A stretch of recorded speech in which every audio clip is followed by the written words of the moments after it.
Rome একটি নাম যা ক্ষমতা, মহিমা এবং ধ্বংসের প্রতিধ্বনি করে। একটি সাম্রাজ্য যা হাজার বছর ধরে বিস্তৃত ছিল, যা সভ্যতাকে আকার দিয়েছে, ইতিহাসের গতিপথ পরিবর্তন করেছে।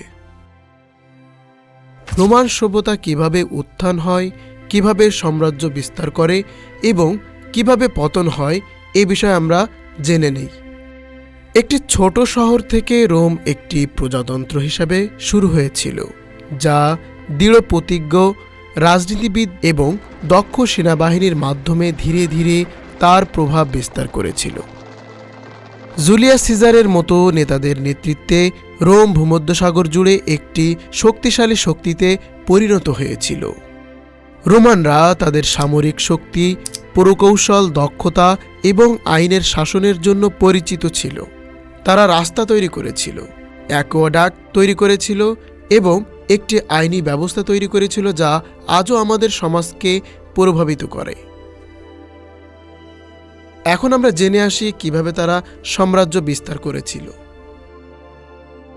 অগাস্টাসের অধীনে রোম একটি সাম্রাজ্যে পরিণত হয়েছিল এবং প্যাক্স রোমানা শুরু হয়েছিল, শান্তির একটি যুগ যা 2 শতাব্দীর বেশি সময় ধরে চলেছিল। এই সময়কালে রোমান সংস্কৃতি সমৃদ্ধ হয়েছিল, শিল্প, সাহিত্য এবং স্থাপত্যের উন্নতি হয়েছিল। রোমানরা তাদের বিনোদনের জন্য পরিচিত ছিল গ্ল্যাডিয়েটর লড়াই এবং সার্কাস, ম্যাক্সিমাসের মতো দর্শনীয় স্থানগুলি সহ তারা তাদের বাথ এবং পাবলিক স্পেসের জন্যও পরিচিত ছিল, যা তাদের সমাজের কেন্দ্রে ছিল। এখন আমরা জেনে নিব তাদের পতন কিভাবে হয়েছিল। রোমের ক্ষমতা চিরকাল স্থায়ী হয়নি। অভ্যন্তরীণ দ্বন্দ্ব, অর্থনৈতিক সমস্যা এবং বর্বর আক্রমণ সাম্রাজ্যকে দুর্বল করে দেয়। অবশেষে 315 খ্রিস্টাব্দে সাম্রাজ্যটি 2টি ভাগে বিভক্ত হয়ে যায়।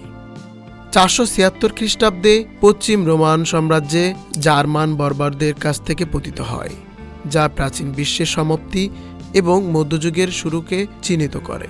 এর উত্তরাধিকার আজও আমাদের মাঝে বাস করে। এর স্থাপত্য, আইন এবং সংস্কৃতি আমাদের বিশ্বকে রূপ দিতে চলেছে, যা একটি সভ্যতার স্থায়ী প্রভাবের প্রমাণ। আজকের ভিডিও এই পর্যন্ত।